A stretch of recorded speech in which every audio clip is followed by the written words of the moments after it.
आप ये समझो कि भविष्यवाणी तो मैं नहीं करता हूँ, भविष्यवाणी करने का समय नहीं है। पीछे की भविष्यवाणियों को ही अगर याद लोग करने लग जाएं, समझने लग जाएं, तो सब समझ जाएंगे। लेकिन जब आपको ये बात आज बताई जा रही है तो प्रेमियों ऐसा समय आ रहा है कि लोग अपना गांव छोड़ करके भी भगेंगे। अभी तो शहरों से गांव की तरफ भग रहे हैं और गांव छोड़ करके घर छोड़ करके भगेंगे। अब अभी तक तो बहुत से दिल दिमाग में इस समय भी है कि पैसा बचा लो का ट्रेलर देख रहे हैं, लेकिन तो भी पैसा कमाने के चक्कर में है। किस लिए कमाने के चक्कर में है? कि हमारे शरीर को सुख मिलेगा, हमारे बच्चों को सुख मिलेगा, हम अच्छा खाएंगे, अच्छा खिलाएंगे, अच्छा पहनाएंगे, अच्छे मकान में रहेंगे। लेकिन ऐसा समय आ रहा है कि जिसके पास है वो खाने नहीं पाएगा, छोड़ छोड़ के भगेंगे। आप बहुत से लोगों को नज़ारा दिखाई पड़ने लग गया। किसको? जो लोग अखबार रेडियो पढ़ते हो, टेलीविज़न देखते हो। विदेशों में यही हालत है कि बच्चा तड़प रहा है, यानी पत्नी तड़प रही है, पति तड़प रहा है, और नज़दीक में सेवा करने के लिए नहीं जा पा रहे हैं, जाने नहीं दे रहे हैं। जो जानकार हैं, डॉक्टर हैं, जाओगे तो तुमको भी मर्ज हो जाएगा, इसी तरह से छटपटाना पड़ेगा। तो आदमी जाता नहीं सेवा के लिए।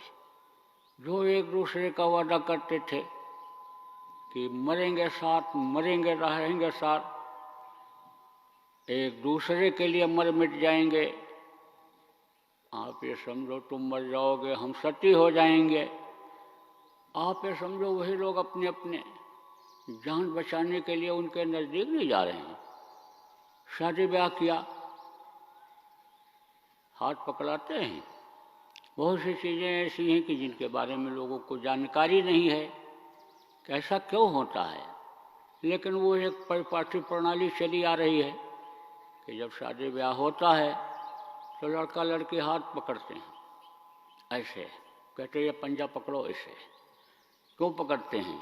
कि जब तक ये पंचभौतिक शरीर रहेगा, 5 उंगली होती है, जब तक ये 5 तत्वों का बना हुआ जल, पृथ्वी, अग्नि, वायु, आकाश का ये शरीर रहेगा, तब तक हम तुम्हारा साथ निभाएंगे। हाथ पकड़ने का मतलब क्या होता है?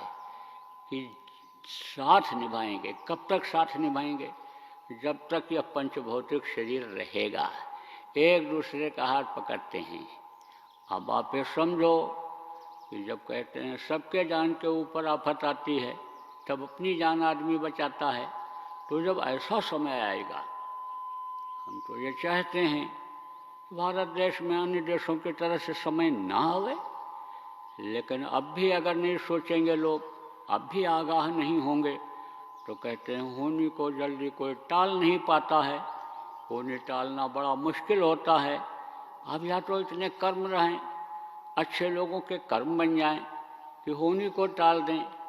आप समझो अपने पूरे कर्मों की गठरी आप ये समझो कि उसको जला दें, जो सिर पर बोझा रखा है उसको जला दें, तब तो ये संभव है।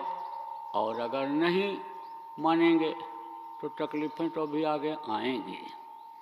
देखो प्रेमियों, आज 30 मार्च 2020 को आपको बता रहा हूँ, अन्न की भारी कमी होगी।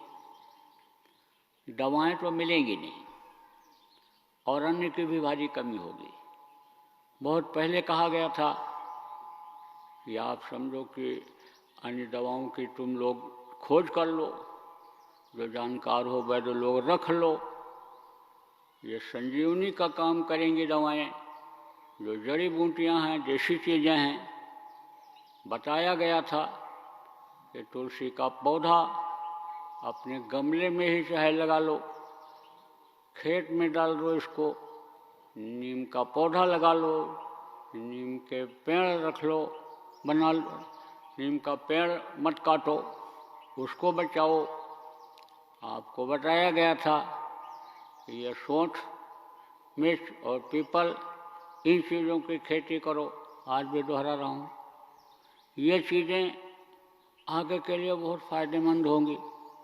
आज तो इसकी उतनी कीमत नहीं है, लेकिन जब आदमी निराश हो जाएगा, अभी तो अंग्रेजी दवाओं के पीछे दौड़ रहा है, इंजेक्शन के पीछे दौड़ रहा है, और जब ये इंजेक्शन सब फेल हो जाएंगे, ख़त्म हो जाएंगे, रहेंगे ही नहीं, अनुत्पादन ही बंद हो जाएगा, तब इन्हीं दवाओं की ज़रूरत पड़ेगी। तो जो शारीरिक कष्ट हैं, तकलीफ़ें हैं, उसमें इससे राहत मिलेगी।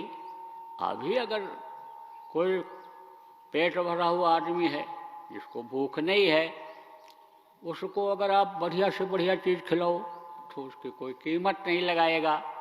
और भूखा आदमी है, आप समझो उसको सूखी रोटी भी दे दो तो उसको पुआ पकौड़ा से अच्छा लगेगा, मिठाई से वो चीज़ अच्छी लगेगी। तो एक समय ऐसा आएगा जब लोग निराश होने लगेंगे, तब इन चीज़ों की आपको ज़रूरत पड़ेगी। अब उसकी जानकारी के लिए समझ लो कि आप जो जानकार लोग हो वो दे देना, बता देना लोगों को कि भाई इस तरह से इसका प्रयोग कर लो। नहीं जानकारी है, गुरु महाराज की दया होगी तो कुछ बताया जाएगा।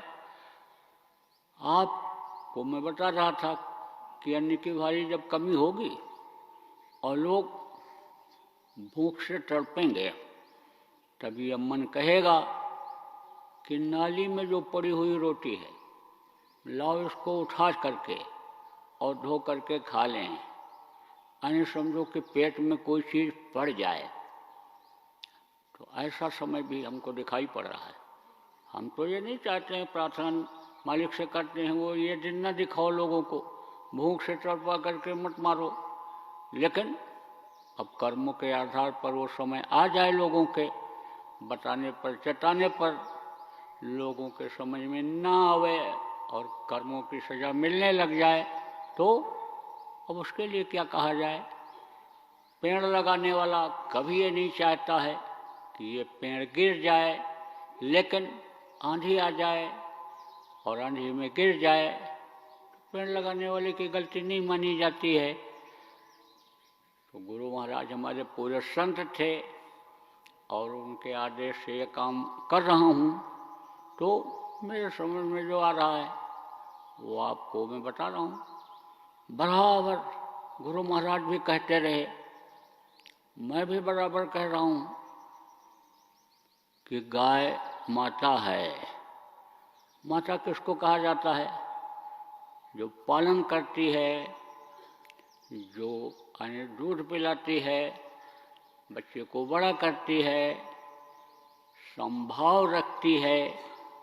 एक माँ के चाहे 4 बच्चे हों, लेकिन सबके लिए बराबर उसका प्रेम रहता है और सबको वो खिलाती है, सबकी परवरिश करती है। तो ये गाय, ये माता तुल्य है, गौ माता कहा जाता है।